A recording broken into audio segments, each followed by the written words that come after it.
And welcome to Weather and Ag in Focus on this Wednesday, May 14th, 1:08 in the afternoon. Temperatures outside hugging 90 degrees. Another hot one out there. The difference today is we're starting to see a little more humidity.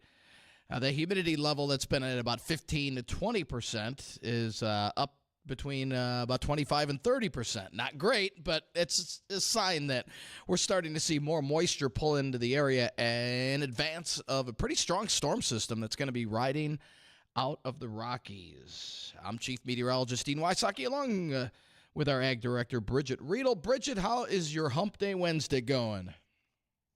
Glad to see rain in the western part of the state. Already Oh, had messages from the Dickinson area seeing probably around a half inch of rain so far, yep. and they would love to see more. And they will. In fact, areas from, let's say, Dickinson to the Turtle Mountains down to Bismarck will probably pick up about 1 to 3 inches of rainfall out of this.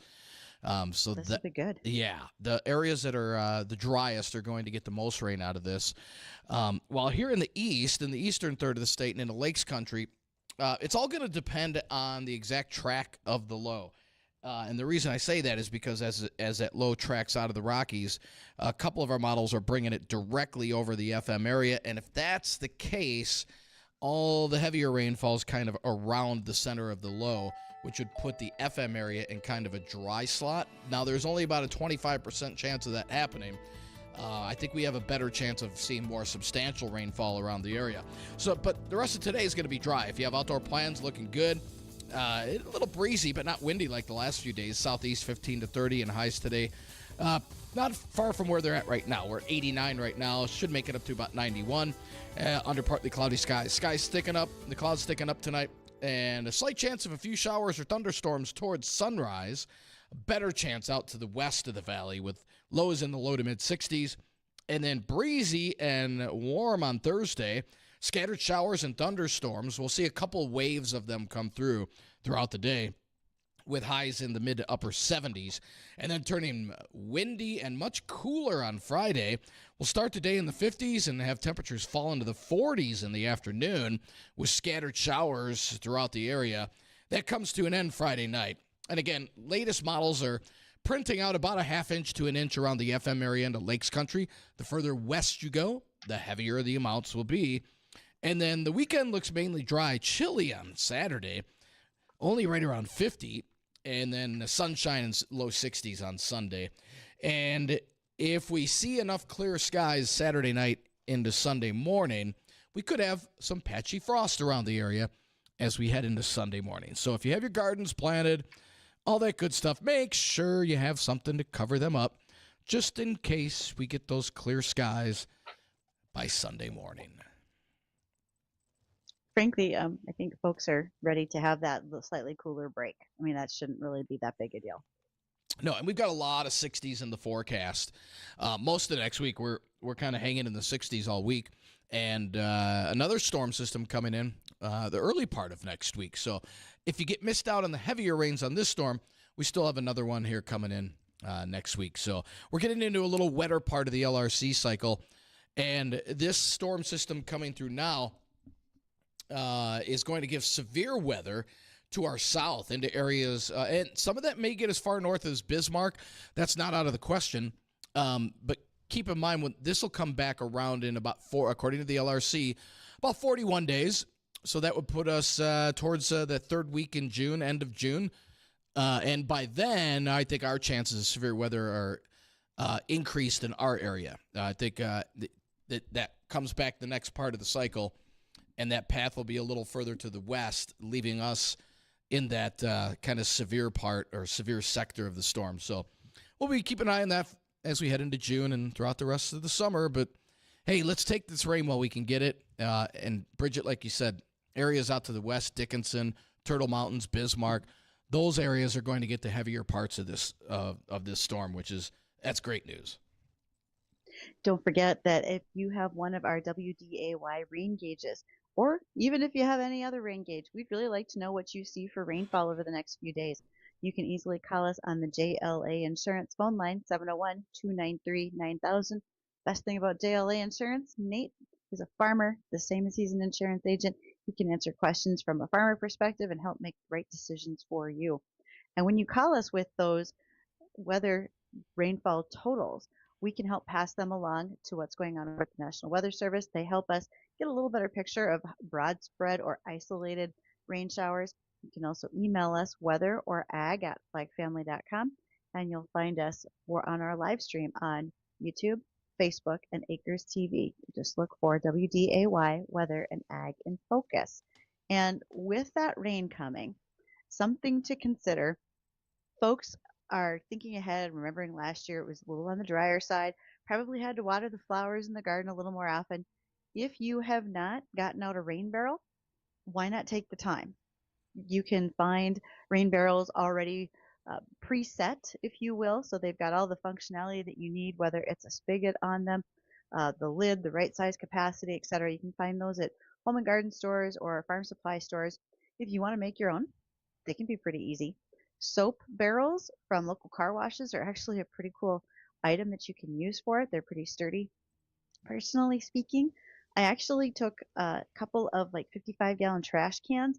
Those, I think they were a Hefty brand one, and they have a lid on them. Well, if you cut a square in the lid and then you heavily tape over it, use a really good brand name tape like a Gorilla Tape or something, and tape down some screen like the screen you would see on your windows, and then set that spot underneath your rain spout. Some of you may have to cut rain spouts to make them fit, but you can fill up that barrel. I now have 55 gallons of water there, and all I have to do is lift the lid off and I can scoop with my watering can, etc., and go off and water. The importance of putting that screen over the opening matters tremendously in case we see heavier counts of mosquitoes later this summer.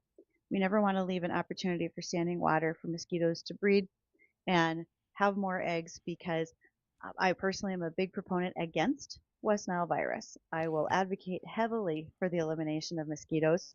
And so one of the things that we can do is, again, making sure that our rain barrels are covered. But they're a great way to water flowers. Flowers prefer that versus our chlorinated water systems to begin with. Oh, So I why bet. not use Yeah. those? Fresh rainwater, you can't beat that. No doubt. Yes, yeah, they really strive and do better when I have that happen when I use the rainwater. So I appreciate that opportunity to have that rain barrel. Maybe mine are excessive. I have like 4. Okay. But you have a nice garden and nice vegetables, though. I have there's a lot of stuff that's got to have water. Let's just make it Right. fair and say there's a lot of stuff. Yes. So that's one of the things we can focus on. Additionally, today we are going to focus on water as well. We're going to do that with our guest, and that's Levi Otis. He is with Ellingson Companies. When you think of Ellingson, oftentimes we consider them a tiling company, but it's more than that. Ellingson also does a variety of other projects. If you're working on like rural water systems, et cetera, and you need to have trench work done and lay those water lines, they can help you do that. But then additionally, Levi in particular for Ellingson helps to advocate on behalf of water rights for farmers. And he does that not only at a state level, but federally. He spends a lot of time in Washington, D.C. He's recently been out there and had an opportunity to hear directly from lawmakers and those who are involved in policy and decisions. And we want to get a bit of a recap from Levi about what happened in Washington. He was part of a group that hosted a webinar back in April that also gave the outline of what had happened in Washington, D.C. And I thought that would be of good interest to a lot of our listeners, so you get the chance to pick up that information as well. So today, even if you're still in the tractor planting, I know you're hoping for a rain break so you can fix and repair whatever got broken and is just sort of hanging together.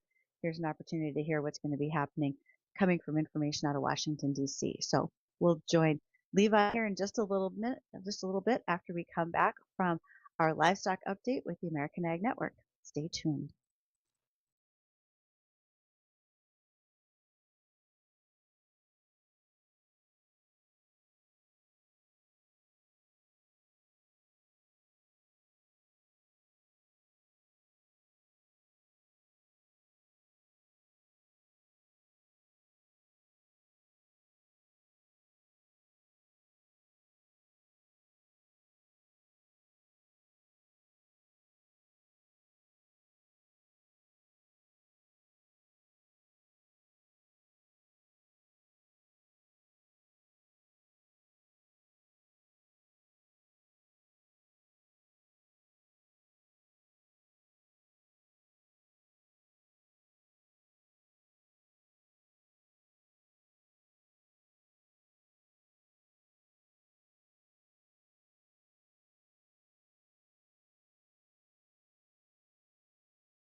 Okay, folks, we are going to have a guest, and that is because I am texting our guest right now. Uh, he and I had a meeting notice, and unfortunately, it's for he thought it was for tomorrow, and that's okay because we all have a lot of things going on, and it's fairly busy. So when you can get a guest who can simply just call in and join you by phone, you're always happy to do that. So don't forget, for questions that any of you might have, you are welcome to always reach us on the JLA Insurance phone line of 701-293-9000. So as we wait for our guest to be able to join us today, and I'm excited that he will. Also, one other thing that has come up recently, there's been so much discussion about all of the food dyes and things that are supposed to be changing. Well, all of our companies that you participate in, maybe with your stock purchases, 401ks, et cetera, like Kraft Heinz is making some changes as well in order to not only be more consumer friendly, but also to make sure that those profitabilities are still available. So some of the things that they're doing is a reminder from Kraft Heinz Company that mac and cheese, the famous blue box, has been free of artificial flavors and colors since 2016. Maybe not everybody realized that. But Kool-Aid, our fan favorite as kids that grew up in the 80s, Kool-Aid has artificial flavors and colors. I don't think we're going to be surprised about the artificial color because it's a pretty vibrant Yeah. strawberry color in the picture if you've ever seen it. So None of us are too surprised at that one. I don't think so. So they want to make sure that they continue to meet customer needs and desires, as well as still maintaining profitability for stockholders, because I know folks don't like hearing this, but the truth is, um, that's how companies run, is based on their profitability and what happens with stockholders. So um, they previously had reported a decline at Kraft Heinz, but they think they may actually see a slight up in their business only because of some of the promotions and marketing they're doing. One other thing they announced is for families, they are going to increase the size of the Kraft macaroni and cheese boxes. There's a new 11-ounce box, and that's 50% more than the original 7.25-ounce box you and I are very familiar with purchasing. This is I gotta cause tell for you, celebration. it's been a long time since I've even made mac and cheese. I'll be honest. That's Are better you for horrified, Addison? Yeah, Dean. A little bit. Oh, you can't beat more Yeah, mac and cheese in the box. Heck. there you go. Yeah, Addison's horrified. Dean's like, well, it's a good idea. So Yeah. I like where this is going. You know what though? They Uh, better account. They better put more like more cheese powder in there. I don't Well, want yeah. just more noodles. Right. Exactly. I know how companies are these days. All right. Well, one company that we can always trust and rely on is local, and that's Ellington Company. And joining us by phone today is Levi Otis. Levi, how are you? Oh, I'm great. Just with the new the presidency, it seems that we in ag that have access to this administration have been busier than ever. So it's exciting. We are busy. Is that good? Is that good, Levi? Is that a good busy? I think so. Okay. It was pretty stagnant over the last 4 years. But just having people that you could talk to and share the story. When we talk about working with regulation and within regulation and bringing tools to the landowners and to the farmers to make everything better for everyone, some administrations act like any change is horrible and, we're going to kill all the ducks and drain all the wetlands and do all these things. And then there's others that say, no, we have duplicative regulation and it's way too much. It costs the taxpayers money because of the amount of government it takes for oversight, and then it costs the farmers money. It costs the businesses money. It costs Main Street money, and we can play within those lines, and we just don't need all the duplication all the time. So having an administration that is open and accessible, and having those contacts, and the best way to have contacts is be polite when you talk to your politicians and say, hey, I've got serious concerns or serious issues. When you get on and yell at them and tell them they're not doing their job, it's not an easy way to get a meeting. So there's some decorum that follows that, but when you when you've got solutions and you're calm and you talk about them, people are willing to take those meetings and then open doors for you to share the story. So, Levi, before we do a little recap on your most recent trip to Washington, D.C., I want to build on what you were just saying, that having that decorum, getting your voice heard, oftentimes when there is an event in the state. So I'm going to look at last summer when Senator Hoeven had the Senate Ag Committee out at Castleton. When he did that, I saw there were a number of farmers who came who wanted to make sure to have their moment to speak with the senator.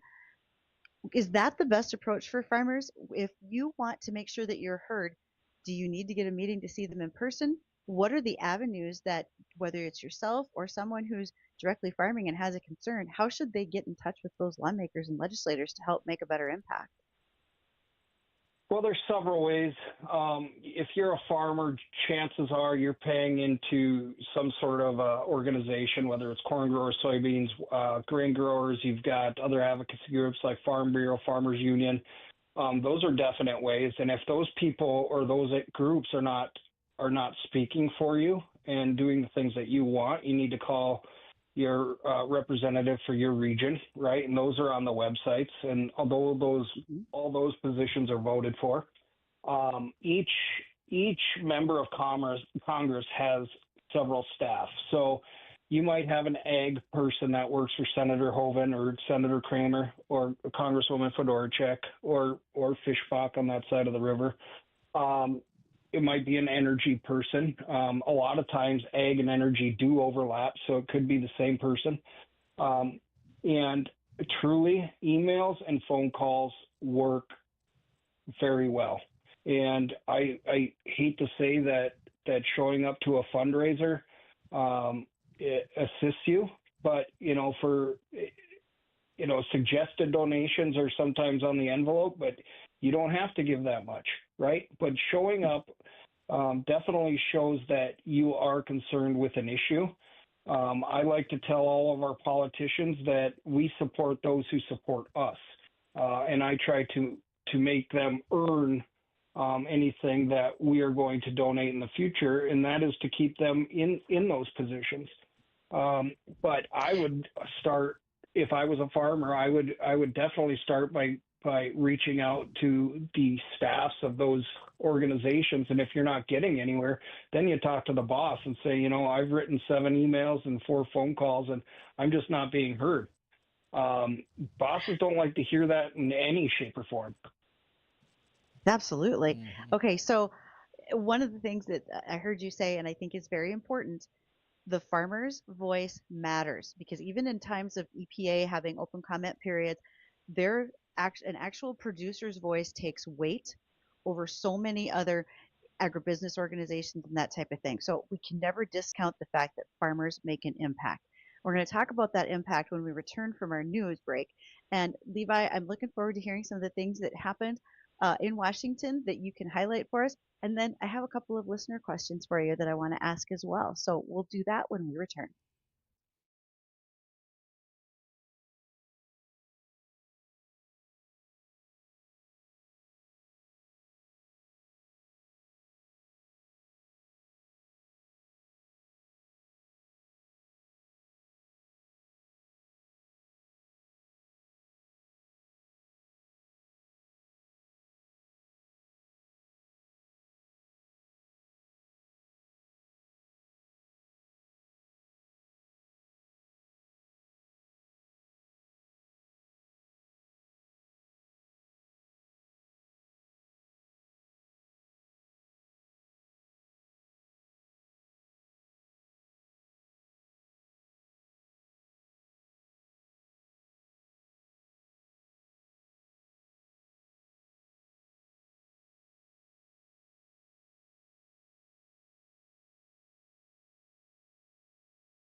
Right back at you with our guest today, Levi Otis from Ellingson Company. And Ellingson Company is one of our Here We Grow sponsors for our project where we're custom farming 20 acres of wheat this year.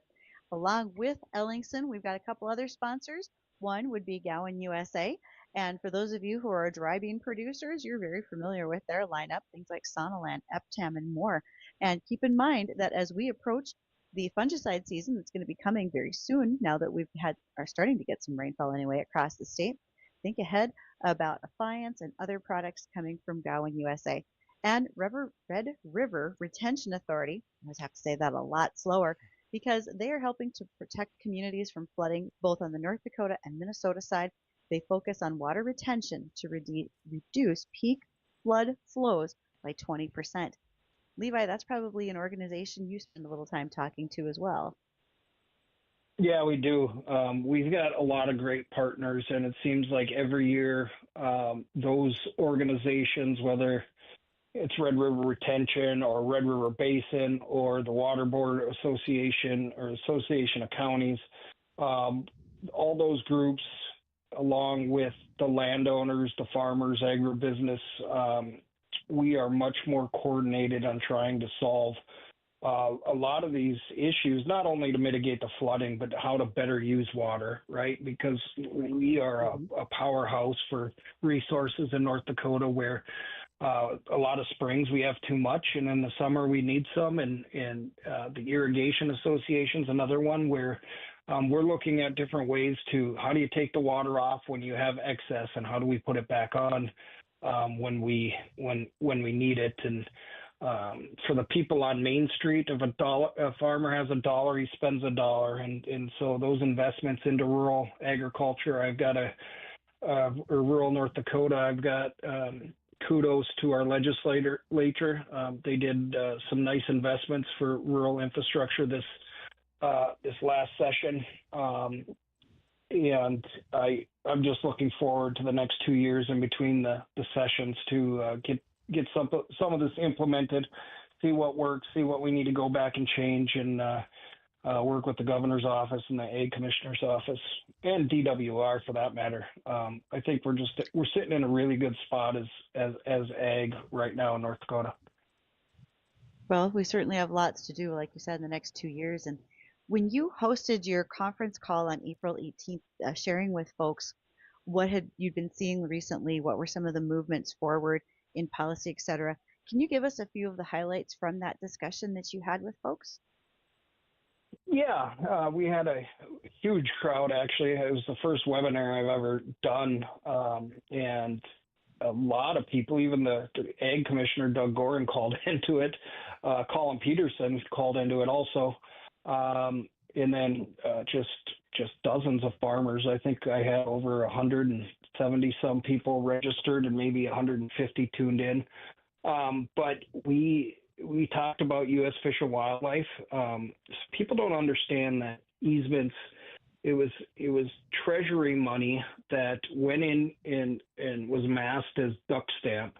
And while the rest of the country was being paid to drain wetlands, they came up here and bought easements on what the farmers at the time thought were legitimate wetlands that had water and ducks in them. And years go by, the fine print said, well, we control the entire tract of land. Well, that would be like going to an auction with who's one of our auctioneer sponsors at WDAY. Go with Steffes, shall we? Like Max Steffes? We'll go with Max.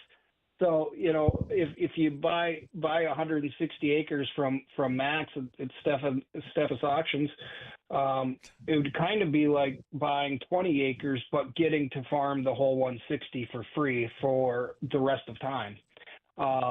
So these easements don't allow farmers to improve their ground, and we're starting to see and have seen saline issues around these wetlands. And the one way or two ways to fix those saline issues are drainage, whether it's surface drainage or subsurface drainage. But because of the easement, U.S. Fish and Wildlife is not allowing those farms to be drained. Now, when we say that, Bridgette, we're not actually talking about draining a wetland. You still cannot drain a wetland whether the easement is there or not. Those are protected by USDA or NRCS. So what we're trying to do is get the easement either removed or purchased or by the farmer to buy out of them, so they can go back and improve that ground and get something to grow. I've got dozens of pictures of farmers where they tried to plant rye or durum or some salt tolerant crop, and they're not growing at all. And so you've got a salt issue, you got a high water table issue. The wetland still cannot be drained. I can't reiterate that enough. You cannot drain the wetland unless maybe you mitigate it. But we are trying to figure out how to work with the Department of Interior, where our former governor is at. Under the previous administration, under Trump 45, they were working with us, and we were making great strides in improving that ground.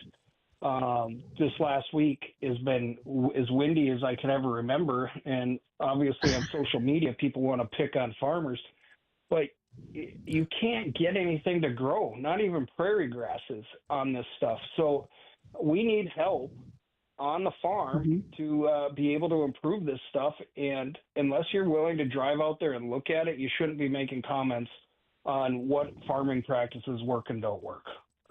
So there's my stick on that. But we need to really have some serious conversations with Washington. Otherwise, it's all just going to blow away. And what the heck is that good for anybody or any duck? Yeah, none whatsoever. None. When you did your call, were there questions being asked by folks that you remember thinking, wow, that was a great question. Someone else must be wondering about this too? Oh, well, that was now 3 weeks ago. I know. I'm asking a lot. Look at my.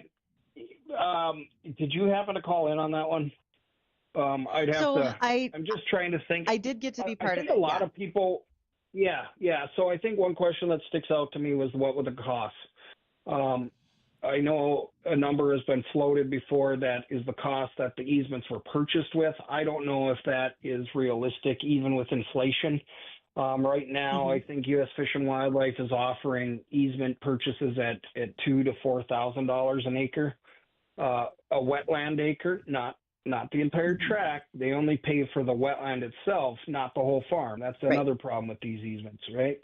So, if we were to use those numbers that they're currently using to purchase, we would be in upwards of $6 billion with a B in revenue, because that's how bad people want out of these easements so they can manage the ground around the wetland, which would go back into Treasury and use it for something else like paying off debt, which seems like a heck of a good idea to me. So when we talk about easements, conservation, etc., this morning there was a news story out. I don't think it was Successful Farming. I think it was Farm Journal, talking about CRP acre enrollment has just reopened. So from all the work that you're doing, do you see that as a positive or a neutral if folks are wanting to enroll more land into CRP, or on the reverse, even taking some of it out of CRP? Well, just as Levi, the taxpayer, I'm not an agronomist. I would. Fair. I think, and I'm not a farmer.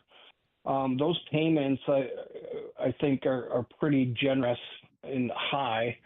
But right now, when crop prices are low, people need bushels, right? And the only way to do that is either storage or drain tile.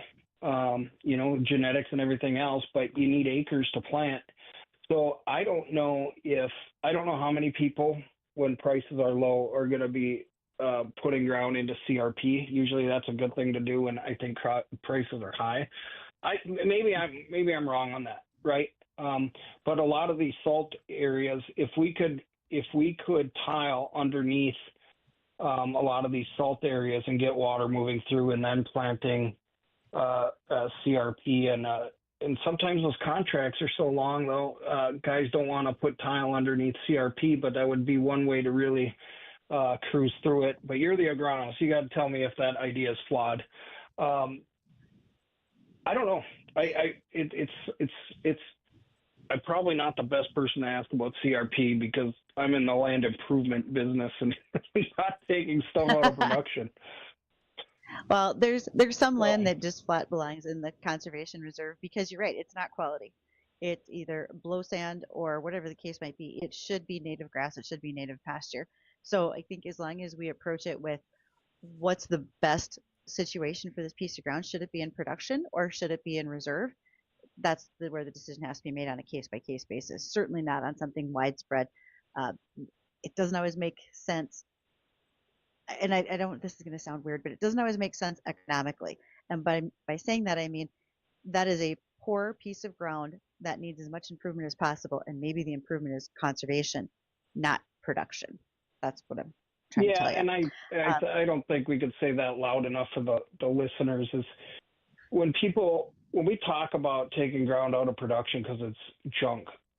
When people drive by the road, they might say, "Oh, that farmer needs to take stuff out of the production." I really caution people to blanket statement that every farm or farmer has ground that should be taken out, right? And you and I both know where they are when we drive by them because we know what is good and what's not, right? But there is so much more that goes into it than the general public knows. But you're spot on, and it's about economics. Why can't farming be a business? Because it is a business. Yeah. No different than any of our other businesses, right? So Yeah. So one of the questions that I had from a listener who knew, when I think about having guests on, I always try to make sure I have some things for you.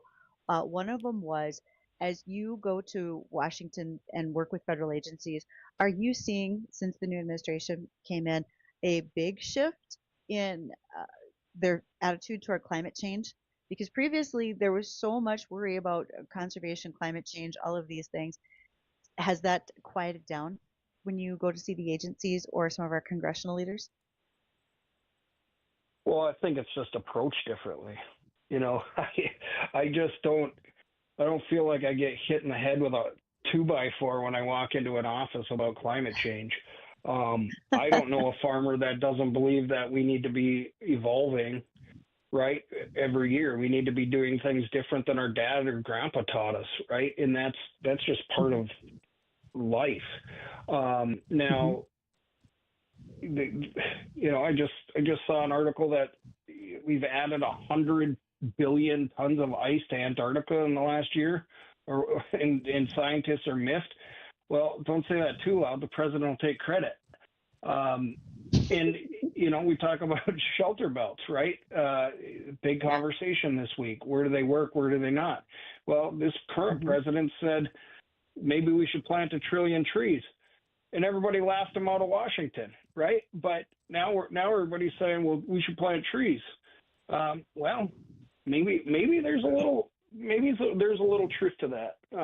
But you talk to the environmentalists, they don't, right? But they don't want trees in the prairie pothole region because that provides protection for predators of things that like to eat ducks, right? Coyotes and foxes or birds of prey that perch on them, right? So I think that there just needs to be more conversation in general about what's best for each particular region. In the conservation piece, along with climate change, when North Dakota is planted, right, and you can see the carbon maps that NASA has, right now probably doesn't look so great, but now in mid-June, July, August, you're not going to see any red over North Dakota because those crops, that 39 million acres of tillable ground, are eating a lot of carbon. So I think, the climate change piece is often pushed hard because other people want to make money off of it. But when Wall Street is saying back off of it, and we've seen a lot of Fortune 500 companies drop a lot of this rhetoric, that's when DC stops dropping it too. So the last question I have for you, Levi, and this is from a listener that is part of a building project that is going to have a retention pond put onto it. And I kept this because they talked about retention ponds. I thought maybe you could help point me in the right direction. But this listener is saying, we're going to have a retention pond. It's mostly going to stay dry. It will rarely actually have water in it, just the way the building is going to be structured, etc. But wondering if there is a place or if it's within reason to plant pollinator species in the bottom of that retention pond to be more efficiently used. Is that anything that you have someone at Ellingson that could advise this listener about doing? Well, if you shoot me an email, I do have some scientists, and I try to, I know we're in the land of NDSU, so I think I could probably find you a couple, but I do work with a guy out of Iowa State, and it's more on water quality wetlands. That Okay. It's basically a retention pond that is built, and the vegetation, you can engineer a wetland to actually do anything. So if you have a nitrate issue or a phosphorus issue or salt, they are really great at what you should be planting and what your ultimate goals are with either a retention pond or a water quality wetland. At least it would give us a place to start. Sure. And so that's what I would do. So if you have contact information for that person, we can definitely link them up. And that is a really interesting question. All right. I will see what I can do. Levi, thanks for joining us today and answering a lot of questions. Much appreciated. I'm sure I will have more for you next time as well. Yeah, I'm sure there's probably people blowing up your phone right now with how inaccurate I've kind of been in a couple of things, but just send them my way. I'll send out apology notes. So I appreciate it. Thanks. Thanks, Levi. Thank you. Well, when we come back, we'll have a recap of the weather, kind of go down again on how much rain we're expecting throughout the state. It's good news, that's for sure, for most of us. We'll have those details and more coming up right after the break.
And welcome back to Weather and Ag and Focus, 1:55 in the afternoon.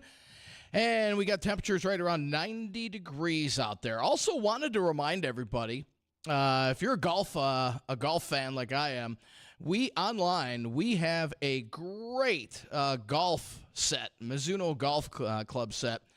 Bidding is going on tomorrow for the Mizuno Pro S3 Ultimate Shotmaker's Iron Package with 4-iron through pitching wedge, plus the Mizuno T1 wedge set with unmatched feel and control for golfers of all levels. My level would be at the bottom, close to it. It's a 10-club custom fit package. It's valued at $2,000. And again, go onto our website, am1100theflag.com or wdayradionow.com, and you can put your bidding in on there. It's valued at $2,000. So that'll be going on tomorrow. So kind of put that on your calendar if you need a new set of clubs. And Bridgette, speaking of golfing, we're heading out there today, heading out for the first time today, and the weather is going to cooperate. It's a little more humid out there today. Enjoy. I hope you guys hit a home run. That's the extent of my golf knowledge. Well, if we do, I'll let you know. Please. That would be something else, that's for sure. If we do, we do have some hot weather out there today. This is going to be the last day in the 90s for a while. We've got a lot of 60s in the forecast. And some rain comes in late tonight. Now, out to our west in the central part of the state, those storms will start this evening, and then some of those will roll eastward slowly as we head throughout the day tomorrow. So here in the FM area, after a high close to 90 today or so, we'll see showers and thunder showers develop out west. Don't think we'll see much here in the FM area until tomorrow. We'll probably have a couple of waves come through, one in the morning and maybe a couple more in the afternoon of waves of thunderstorms and showers riding in from the south. And then we'll see a break, it looks like, a little bit Thursday night into early Friday morning, and then more steady showers and much cooler after highs in the upper 70s tomorrow, in the 50s the day after, with falling temperatures into the 40s on Friday. Friday's going to be a raw day around here. And the weekend's kind of split with temperatures right around 50, a lot of clouds and wind on Saturday. But then we should see more sunshine as we head into Sunday, warming up into the 60s, and then 60s all next week. Again, we should be picking up about a half inch to an inch of rain in the FM area and points eastward with locally higher amounts than that. So for Bridgette, myself, want to thank everybody for joining us on Weather and Ag. The Jay Thomas Show is coming up next.